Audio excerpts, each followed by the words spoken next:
society of supervillains, and even the Justice League rubbed elbows with Superman. Hello, I'm watching the reaction of Death Battle, especially before I have to go to work. So I'm glad this is good timing. So I'm glad to make this happen. See, we're in Black Adam right now. It's a long preview though. Twice, and they still couldn't check him. Adam's just built that different. Black Adam caused sandstorms with a single clap, pushed the moon, and killed the 4 horsemen of the apocalypse. One time when space cultists came a knocking on Earth, he fought side by side with his best bro, Sinestro.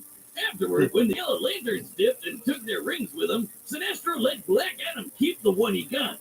Now that's a bromance. And can I just say, Black Adam makes a mean lightning tiger. He murdered the Council of Wizards and later endangered Momorgan himself. And the Almighty Wizards are part of the Quintessence, basically DC's gods who Sorry about the mess in my room. Surprise, since Black Adam effortlessly broke Spectre's body, another Quintessence person. Sure, he's torn off Hawkman's wing and tried to kill Wonder Woman, but through the eyes of his people and loved ones, Black Adam is a hero. A moment's gaze from their idol is all they need to carry on living. So invaders beware, no one's truly safe from the true, savage champion of Shazam. Ah, shit, I was gonna hoping I'd transform there. Shazoo! That's funny. Let me tell you about one of my favorite graphic novels. It spells the end of all days, when madness reigns supreme and order is shattered. Wow, you narcissist bastard. Death, destruction, pestilence, and famine bring about a world anew. It gets dark as shit, like literally, and I'm there for it. Are you talking about the Bible? What? My God. No, this is a Marvel comic. 5,000 years ago, in Sounds like an Marvel anti-Bible. comics, the Egyptian Aqaba tribe birthed something terrible. An ugly child. To them, he was a demon, like a mix between great value. Sorry, I just got a and notification. chopsticks. So they midnight dumpster babied his ass in the desert to die. Luckily, Ball of the Crimson Sands tribe saw it differently. Within this child, he saw a conqueror. He raised him as En-Sabah-Nur, the morning light. And above all, he taught him one major lesson. Only the strong survive. Nur became a warrior, same as his peers, but his physical differences made his experience unique. He was stronger, smarter, and hated. Even to these people, he was an outsider. Then the Pharaoh killed Baal and enslaved Nur. Dude had no one left on his side except for this chick who he had a thing for. But everyone he meets apparently just wants ugly people to die, even when he saves their life. Shit, just swipe right, girl. God damn. So he embraced the perceived truth. If he was a monster, he would prove it. Betrayed by all and respected by none, if no one would care for En-Sabah-Nur, they would all fear Apocalypse. Long story short, he's a mutant, and not just a creepy-looking dude like me over the... Oh, God, I almost threw up in my mouth a little bit. Anyway, he's got superpowers, and they're on a whole nother level. He has inhuman physiology and intelligence, along with complete control over his molecular structure, allowing him to reshape and mold his body however he pleases. Yeah, but I guess he's too proud to just, turn himself into Jason Momoa or something. With the combination of his not-so-screwed type tactical brain and prowess, Apocalypse conquered Egypt, leading it into a prosperous age with an iron fist and an ocean of blood. He then set his sights on the very world itself. Just one problem. The world had a bunch of X-Men and Avengers running around stopping his domination. To accomplish his big dream, Apocalypse needed something more. But that would all change upon the arrival of a certain mutant messiah. Okay, so first, Apocalypse found some space tech that belonged to Celestials, basically Marvel's gods. Despite its amazing potential, he wasn't able to make use of the technology until the time traveler Cable showed up to kill him. Instead, Cable accidentally infected Apocalypse with a techno-organic virus, a disease that turns organic matter to futuristic technology. Turns out exactly what Apocalypse needed to access the Celestial tech. With the promise that he would repay the Celestials later, he was watching me fake you. That would change the game. Again, excited by my room. This is a Death Seed, a celestial artifact with the purpose of leading Earth into a higher evolved form. By injecting a Death Seed into someone, they are transfigured into one of Apocalypse's horsemen, a being of incredibly fatal power. Don't forget about that techno-organic virus either. Controlling the virus means controlling all technology with your mind. Cable couldn't tame it, but Apocalypse Apocalypse's power is so vast, he had no issues controlling it. So take a god pyramid, add a super tech virus, multiply the X gene, and what do you get? An Apocalypse who is unrecognizable from his meager past. With these three under his command, any superpower you can think of is now at his disposal. Apocalypse can teleport, blast all sorts of energy, turn invisible, regenerate limbs, read minds, and friggin' fly.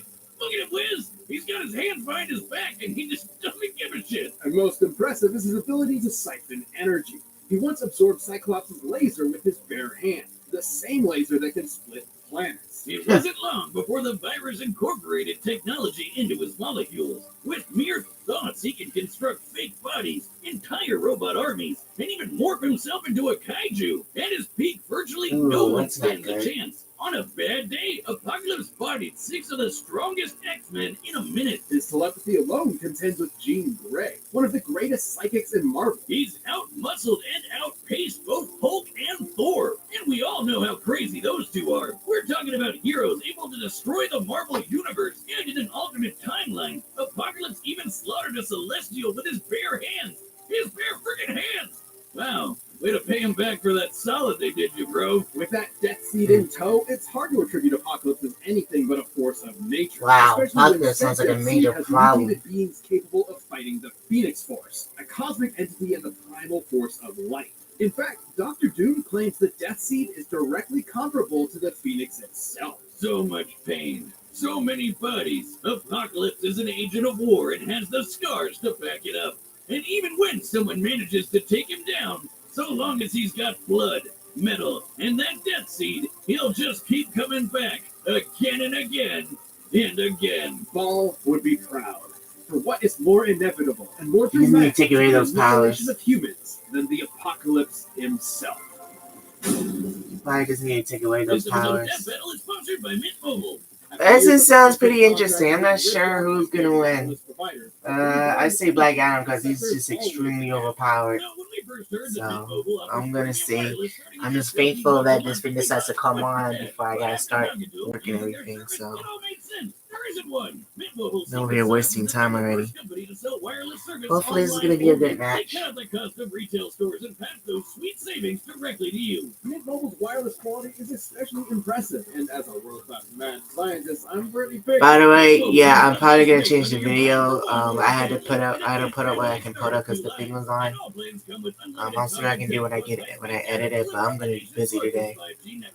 And you get to keep your current phone number along with all your existing contacts. To get your new wireless plan for just $15 a month. Shut up with the ads already. Let's get ready, please. Go to mintmobile.com/deathbattle. That's mintmobile.com/deathbattle. Cut your wireless bill to $15 a month at mintmobile.com. I really don't care. I just bought a new phone. I am tired. Well, still am tired. Alright, the combatants are set, and we've run the data through all possibilities. It's time for a death battle! I have to go with not Apocalypse, Black Adam. Wow, look at this. That's impressive. 3D. We got 3D. Cartoon.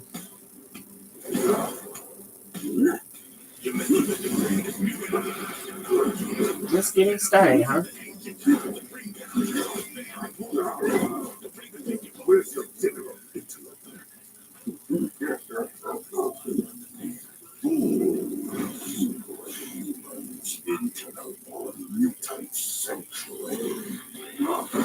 Ah, the sprites.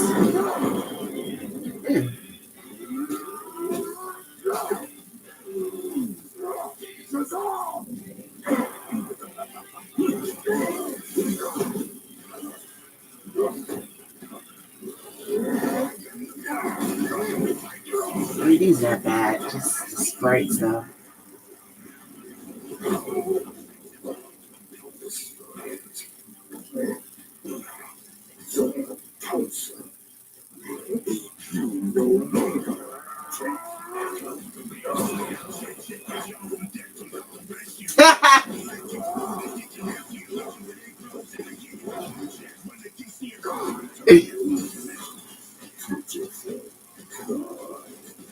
Your kind will learn to fear me soon enough.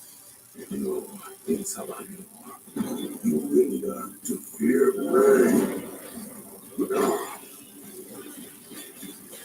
me.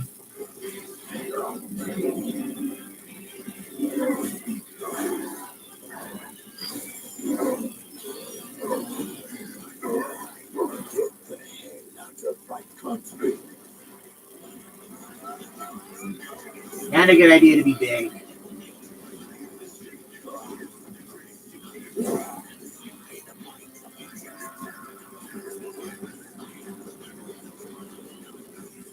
Relinquish my home to heretics.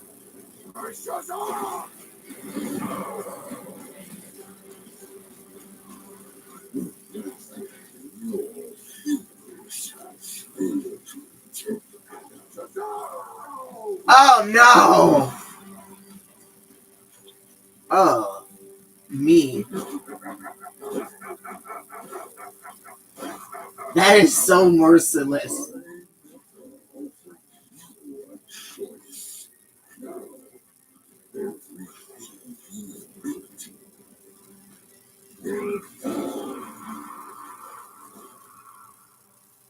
Why is the screen cracked? Oh, that was crazy. And Salvador sure brought the apocalypse to conduct. Oh, that's unfortunate. God damn it! That's gotta be like, what, $30 whole? Man, this result surprised us. For what it's worth, both Black Adam and Apocalypse displayed ludicrous levels of godlike ability. Both of their power supplies compared to cosmic beings like the Phoenix and Super Gandalf, and both fought heroes like Thor and Wonder Woman. Right, the victor could not be deduced by strength and speed alone. Rather, it depended on how their abilities countered each other. In that regard, Apocalypse held many advantages. For starters, he could one-up the living lightning. For almost any power Black Adam had, Apocalypse had a better version of it, and then some. Frankly, half of Black Adam's pantheon granted him abilities that Apocalypse possessed through his mutant genes alone, notwithstanding all his other abilities from Celestial Tech, the Techno-Organic Virus, and the Death Seed. Well, Black Adam did have something Apocalypse didn't. The wisdom of Sahuti, Big Brain God, could definitely clue him in on that Death Seed stuff. Without a Death Seed, Apocalypse would not have fared nearly as well against Black Adam's strength and tenacity. So to win, Black Adam would have needed to figure out how to destroy the Death Seed, but Apocalypse could defend against that and had way more options for his own victory. His telepathy got the best of Jean Grey, and there's no reason Apocalypse couldn't mind read Black Adam. The courage of Mehen may have safeguarded him from mental attacks, but it never made him immune to telepathy outright. But most importantly, Apocalypse could absorb all of Black Adam's energy powers and turn him right back around. The living lightning may be enchanted, but it is still lightning. It's frequently displayed properties of ionized energy. Thus, there's no reason Apocalypse couldn't absorb it for himself. Plus, it's been shared between people many times before, and the more it's given to other hosts, the weaker the original bearer becomes. Hell, stealing the power of the living lightning is how Teth Adam became Black Adam in the first place, so Apocalypse could do the same. By slurping up Black Adam's magic, Apocalypse grew in power while Black Adam got weaker. It was only a matter of time before Black Adam was literally helpless against the end of Oh, that's all things. unfortunate. Black Adam may have been powerful. They missed the TV! Apocalypse's wide array of powers and specific counters to the living lightning meant he could rise to the challenge. Chad thought he had him, until Noor gave him the boot. The winner is Apocalypse. Well, I kind of figured Apocalypse would Thank you for win. watching. I just Stay haven't had a tuned. chance We'll to be check jumping out into the the next matchup thing. next week. But you can always been get more so depth busy. level right now by clicking one of those boxes right over there, and by downloading the battle music linked down below. Is that Trunks? Oh, yes! Yes! Silver versus Trunks. It's about time. Oh, now I'm excited. Alright, well, I gotta go. I'm glad I get a chance to see this, and hopefully I'll do more. Hope you guys enjoy. And I need to do the editing, so yeah, when I get a chance. Who's this? I'm 33. I'll message you guys later. This is Michael and Franklin off, and both